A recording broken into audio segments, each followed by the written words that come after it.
जी अस्सलाम वालेकुम स्टूडेंट्स, उम्मीद है सब खैरियत से होंगे। तैयारी अच्छे से चल रही होगी और अभी तक की जो हमारी वीडियोस हैं उन सबको आप गो थ्रू कर चुके होंगे। सो आज का जो हमारा टॉपिक है that is CSS accounting and auditing 2026 paper 2 हम आज देखेंगे। सो लेट्स सी के पेपर क्या था जी। ओके, एज यूजुअल 20 एमसीक्यूज हैं और 20 marks, no negative marking. Let's see के एमसीक्यूज थे क्या। पहला एमसीक्यू है जी, management provides detailed explanation for usually high year-end sales, supported by invoices but not matched by dispatch records. What should the auditors focus on first? इसका answer है जी B, cut off testing for revenue. फिर है जी question number 2, a company uses strong automated controls but bypasses them during the system updates, relying solely on manual approvals. The greatest risks arises from data redundancy, जहाँ पर duplication का भी है और ये भी है कि मिस भी हो जाए, ह्यूमन एरर का एक एलिमेंट है। उसके बाद थर्ड वन है जी, a taxpayer depreciates machinery at accelerated rate while claiming repairs at revenue as revenue expense. The tax officer should assess whether expenses result in double deduction. Part B. Fourth है जी, a trader claims full input tax despite selling a portion of goods at exemption rate. The auditor's primary adjustments should consider. इसका है जी option D, reversal of inputs on exempt supplies. Fifth है, a firm's weighted average cost of capital decreases despite the rising interest rates in the economy. This is most likely due to C है जी, higher tax shield from debt, क्योंकि जितना ज़्यादा tax date हमारा बढ़ेगा after tax cost उतनी ज़्यादा बढ़ती जाएगी। So it has to do with debts. अच्छा जी, project A has higher IRR but lower NPV than project A B. The firm should choose project B because NPV reflects actual value creation. Okay जी। Question number 7 है, a company decentralises operations but keeps financial decisions centralized. The resulting issue is most likely the option B है, delayed operational decisions. Eighth है जी, a client's gross profit margin rises sharply while purchase prices remain unchanged. The most plausible audit concern is D, understatement of cost of goods sold. उसके बाद 9th है जी, a company pays commission to agents but books it as marketing support. The primary tax risk is, इसका option था जी B, avoiding withholding liability. आगे देखिए जी 10 है, a portfolio's beta decreases after diversification but its standard deviation does not fall significantly. This suggests अच्छा, इसमें students जो सा ये सिस्टम अनसिस्टमेटिक रिस्क जो सा इट इज़ ग्रेट या हाई होगा। ये ऑप्शन हमारे पास नहीं है कि unsystematic risk is extremely high. So ये हम नन ऑफ दीज कर देंगे। 11th है, multinational transition to an ERP but legacy module still process adjustments during period breaks peak periods. Audit logs show inconsistent user IDs, creating overrides, some from unusual IP ranges. Which risk dominates? It is fraud or unauthorized access का risk. 12th है जी, a client with declining cash flows capitalizes development costs aggressively while lenders tighten covenant. Best audit response is increasing sampling on, यानी कि आप inventory बढ़ाने की कोशिश करें या सैम्पलिंग ऑन इन्वेंट्री करें. ओके जी. 13th है, a consultant spends 180 days in Pakistan but earns foreign income routed through a Pakistani bank. He claims non-resident status. Core issue is, no doubt वो non-resident status है क्योंकि वो 183 days नहीं रहा, अभी 3 दिन रहते हैं उसके. Core issue is whether income foreign income is Pakistan source, क्योंकि अगर वो पाकिस्तान सोर्स है तो फिर वो फॉरेनर्स के ऊपर भी टैक्सेबल है. ओके जी. 15th is a textile firm records luxury travel for foreign buyers as entertainment officer must assess whether section 2 disallows it, यानी कि इस किस्म की एक्सपेंस जो बजट्स हैं इनको हम एक्सपेंस कंसिडर कंपनी का कर भी सकते हैं या नहीं. A manufacturer sells partly to wholesaler and partly to unregistered retailers.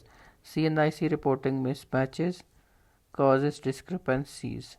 Key concern is incorrect appropriation of input tax, right? Per 17th, a firm with volatile EBIT uses high leverage assuming tax deductibility for offsets risk. Falling margins expose fixed interest burdens. Error relates to overestimating risk tolerance. 18th है a long term project has low early inflows but a huge terminal value. Management selects a low discount rate to approve it. Flaw क्या है यहाँ पे जी? Under estimating या अंडरस्टेटिंग risk adjusted discount rate. ठीक है जी. 19th है payroll testing reveals identical salaries for sequential employees. IDs created within days. HR calls them seasonal workers. Auditor should consider potential payroll for fraud, यानी कि कोई ghost employees तो नहीं है. 20th है जी a construction firm subcontracts work involving the supply of material and specialized installment services, treating the entire payment as subject to final tax under section 153. The tax officer's primary task is to assess, इसका है जी option A, whether the payment for services must be separated, यानी कि उनको separate payments या separate receipts की इजाज़त होनी भी चाहिए या एक ही उसको कंसिडर करें. 21 okay, so there might be a कोई उन्होंने यहाँ पे ओके ये 13 के बाद 15 आ गए. सो ये इस वजह से ये 21 है. ये बेसिकली क्वेश्चन नंबर 20 है. होप आप लोगों ने MCQ सॉल्व करते हुए भी जो OMR शीट है उस पर ये गलती नहीं की होगी, वरना आपका सीरियल नंबर सारे गलत हो जाएंगे. Okay ji. 21 says management changes costing assumptions mid-year without documentation affecting product level margins unevenly. Which assertion is most at risk? ये डी है जी एक्यूरेसी एंड वैल्यूएशन का assertion. सब्जेक्टिव देख लेते हैं इसकी क्या थे.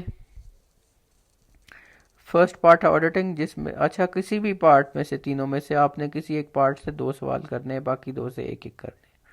ओके जी. Explain how the concept of true and fair view guides and auditing when management adopts accounting estimates that are technically permissible under IFRS but appear overly optimistic in the light of industry conditions. Support your answer with examples and reference to International Federation of Accountants guidelines. Okay जी. ये हमसे concept of true and fair view का मांग रहा है. अच्छा जी, अगला देख लेते हैं. Audit risk is not merely computation, it is a judgement. Discuss the statement in the context of inheritance risk, inherent risk, control risk, detection risk, with particular reference to computerized environment.